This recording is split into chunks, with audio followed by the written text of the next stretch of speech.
Hi everyone! Welcome back to my channel. I ngasi vlog si ay makeup ko itong sarage. Ado ay ang hay bali natin do ron so ay mamay kamenda mayam na makeup ko biro na habir ado ay isang kamera look se kamay turn na or ko na do mayam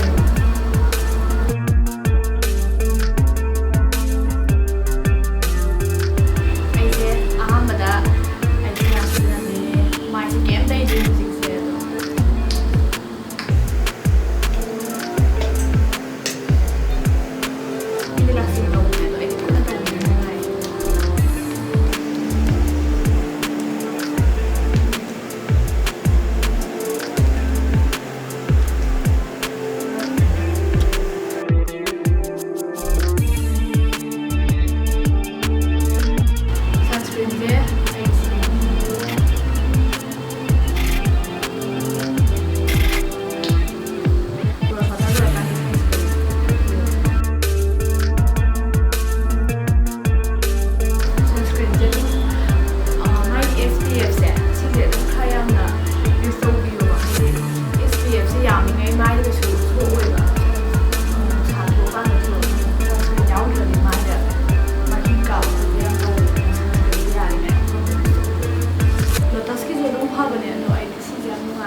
Handa ko ni si isa nung ay tawag video so kaya play ko rin no. So dictate dito ko may gawin at handa sa rin. Sunscreen tayo ko rin. Kawin dito sa kitang tayo.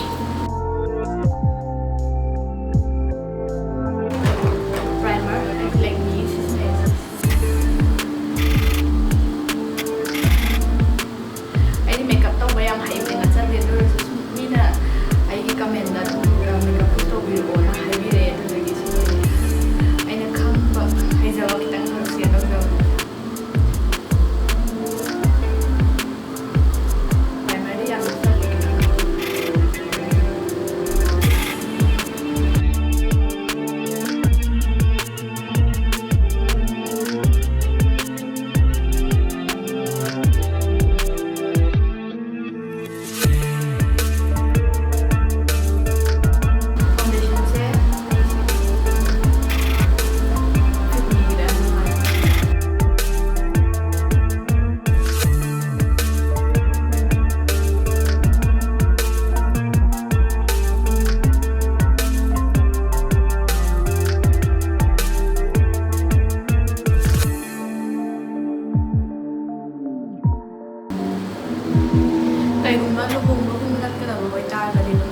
foundation se khaya na use to be shine na travel na simple makeup ki wajah adi light di hoina pa use to be shine songi hai pan ba tat ka tori ba ni to ina use to be foundation dai layer ne thajage shi je aham ba layer se kam phali ngai da ba shun han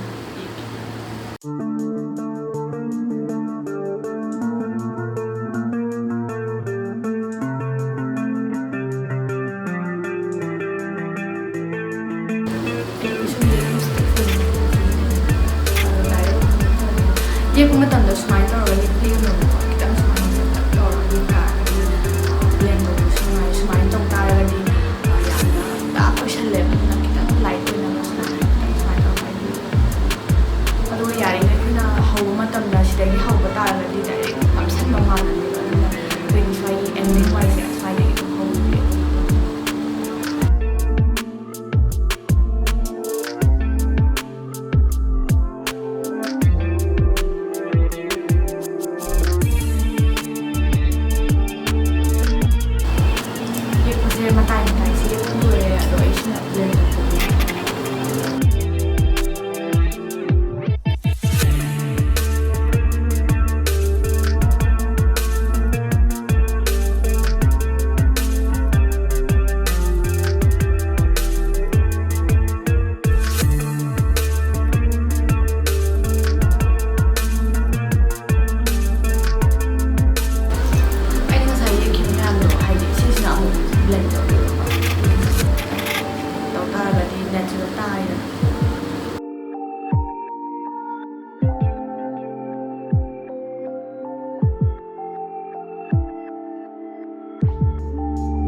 ꯁꯤꯒꯤ ꯑꯥꯏꯁꯦꯗꯣꯁꯦ ꯑꯗꯨꯃꯥꯏꯅ ꯌꯦꯡꯕꯁꯤꯅ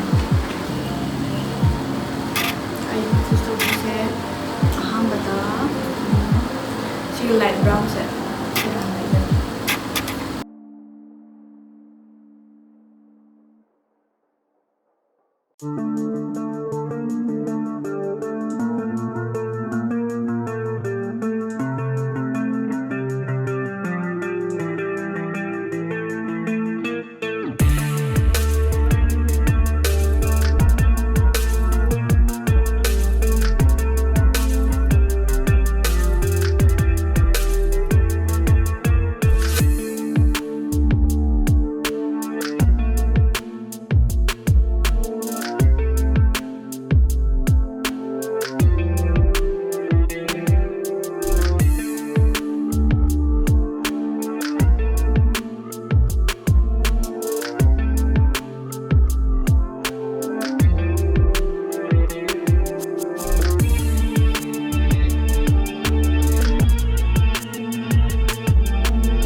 ꯑꯁꯤꯒꯨꯝꯕꯗꯣ ꯍꯥꯞꯆꯤꯟ ꯇꯥꯔꯒꯗꯤ ꯑꯃꯨꯛ ꯑꯣꯛꯄ ꯃꯥꯜꯂꯅꯦꯕ natural ꯃꯥꯟꯕ ꯄꯥꯝꯃꯤꯗꯅꯀꯣ ꯑꯗꯨꯅ ꯁꯤ ꯁꯝꯁꯦ ꯑꯩꯒ ꯃꯥꯟꯅꯩꯌꯦ ꯑꯗꯨꯗꯨꯒꯤ ꯑꯩꯅ ꯁꯤ ꯑꯣꯏꯅ ꯆꯦꯟꯖꯟꯅꯦ ꯑꯗꯣ ꯃꯣꯏ ꯃꯇꯣꯟꯁꯦ ꯌꯥꯝ ꯈꯣꯏꯅ ꯂꯥꯛꯄꯅꯦꯕ ꯍꯥꯏꯗꯤ ꯃꯣꯏꯅ ꯇꯧꯔꯛꯄ ꯃꯇꯝꯗ ꯌꯥꯝꯅ ꯑꯥꯔꯇꯤꯐꯤꯁꯦꯜ ꯃꯥꯜꯂꯦꯕ ꯑꯩꯅ ꯈꯤꯇꯪ ꯀꯛꯊꯠꯄꯅꯦ ꯁꯝꯗꯣ ꯑꯗꯣ ꯉꯁꯤ ꯈꯤꯇꯪ ꯂꯥꯛꯄꯅꯦ ꯑꯗꯣ ꯍꯥꯞꯄꯅꯦ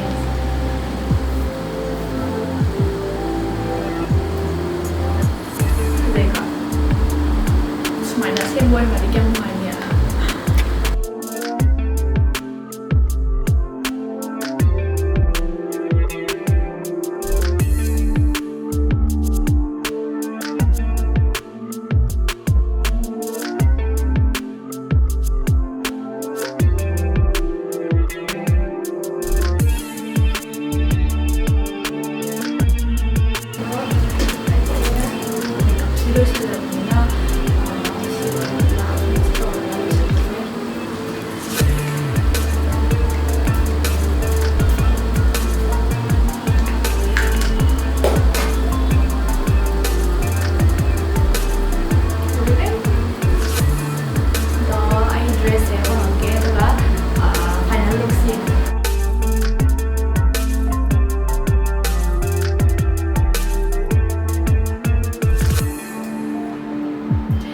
ꯁꯤꯁꯦ ꯑꯩꯒꯤ final ꯂꯨꯛꯁꯅꯦ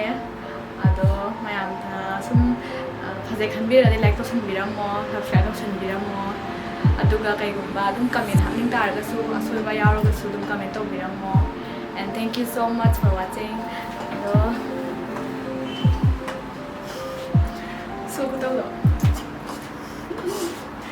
bye bye thank you